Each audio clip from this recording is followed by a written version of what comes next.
Shalom, semoga Tuhan memberkati kita semua.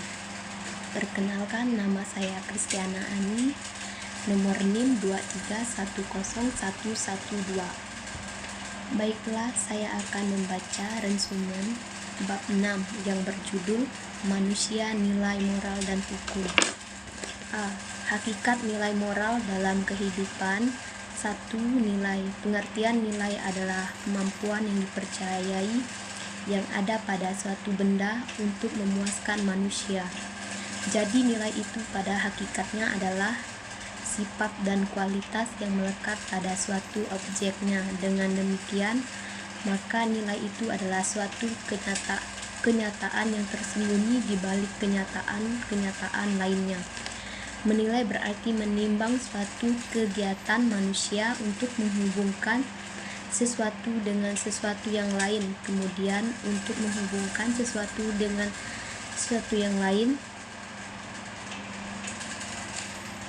nilai tersebut bersumber pada budi yang berfungsi mendorong dan mengarah motivator, sikap, dan perilaku manusia. Nilai sebagai suatu sistem merupakan salah satu wujud kebudayaan di samping sistem sosial dan karya. Alfred mengidentifikasi 6 nilai-nilai yang terdapat dalam kehidupan masyarakat, yaitu nilai teori, nilai ekonomi, nilai estetika, nilai sosial, dan nilai religi.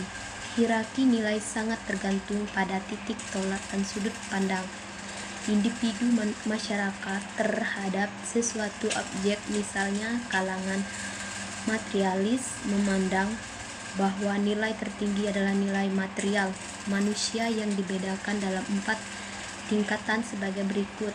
A. Nilai kebenaran, yaitu nilai yang bersumber pada rasio, budi, akal, atau cipta manusia. B. Nilai keindahan atau estetis, yaitu nilai yang bersumber pada perasaan manusia. C. Nilai kebaikan atau nilai moral, yaitu nilai yang bersumber pada unsur kehendak manusia. D. Nilai religius, yaitu nilai kerohanian tertinggi dan bersifat mutlak. 2. Moral. Moral berasal dari kata mos mores yang sinonim dengan kesusilaan, tabiat, atau kelakuan. Moral adalah ajaran tentang hal yang baik dan buruk yang menyangkut tingkah laku dan perbuatan manusia. Pengertian norma adalah perwujudan martabat manusia sebagai makhluk budaya, sosial, moral, dan religi. Norma merupakan suatu kesadaran dan sikap luhur yang dikehendaki oleh tata nilai untuk dipatuhi. Oleh karena itu, norma dalam perwujudannya dapat berupa norma agama. 3. Pengertian hukum. Di samping adat istiadat tadi, ada kaidah yang mengatur kehidupan manusia, yaitu hukum, yang biasanya dibuat dengan sengaja dan mempunyai sanksi yang jelas. Hukum dibuat dengan tujuan untuk mengatur kehidupan masyarakat agar terjadi keserasian di antara warga masyarakat dan sistem sosial yang dibangun oleh suatu masyarakat. Pada masyarakat modern, hukum dibuat oleh lembaga-lembaga yang diberikan wewenang oleh rakyat. B. Problema pembinaan nilai moral. Terbentuknya nilai dari hubungan yang bersifat ketergantungan sikap manusia terhadap nilai dari suatu, maka manusia akan berbuat sesuatu yang merupakan modal dasar dalam menjalin kehidupan manusia. Perbuatan yang bersifat amoral inilah yang dijadikan problema dalam kehidupan bermasyarakat dan bernegara. C. Manusia dan hukum. Di dunia ini, manusialah yang berkuasa, yang mengeksploitasi dan mengaplikasi dunia ini adalah manusia. Karena kekuasaannya itulah, maka manusia merupakan pusat atau titik sentral dalam keseluruhan kegiatan kehidupan manusia di dunia ini.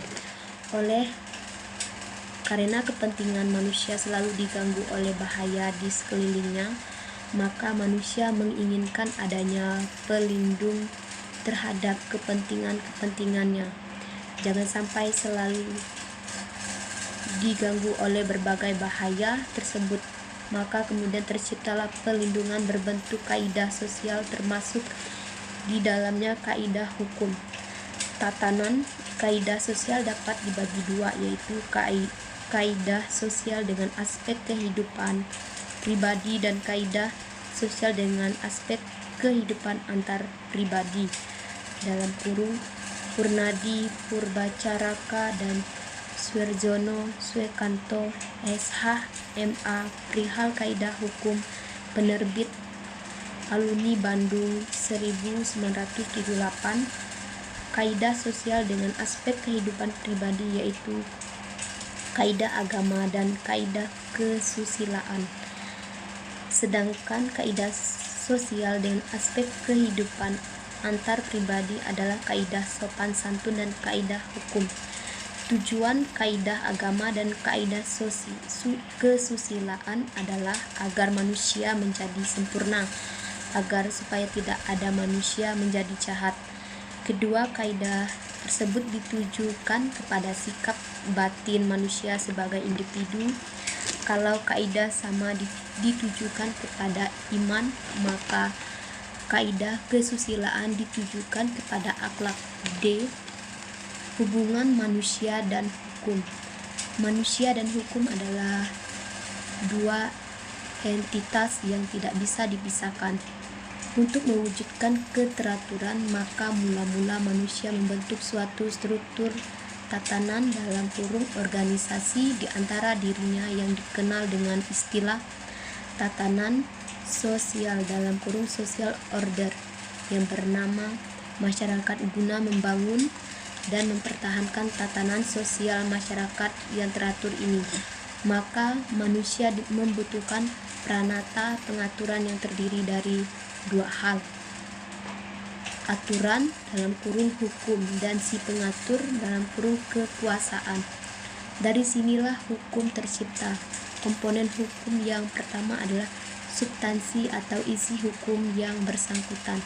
Suatu hukum agar benar-benar mampu menciptakan keadilan bagi masyarakat, maka isi dari hukum itu sendiri harus benar-benar berfungsi sebagai manifestasi nilai-nilai dari rasa keadilan serta nilai-nilai normatif yang diidealkan masyarakat. Komponen yang kedua adalah struktur, yaitu lembaga yang memiliki kewenangan untuk menegakkan hukum. Komponen yang ketiga sekaligus yang terakhir adalah komponen kultur atau budaya dari masyarakat hukum yang bersangkutan. Suatu hukum yang ideal adalah hukum yang merupakan produk langsung dari budaya masyarakat yang bersangkutan, sehingga sistem nilai yang diusung oleh produk hukum tersebut akan sesuai dalam kurung karena merupakan manifestasi dengan kesadaran nilai yang dimiliki masyarakat. Cukup sekian resumen bab 6 saya ucapkan terima kasih. Shalom.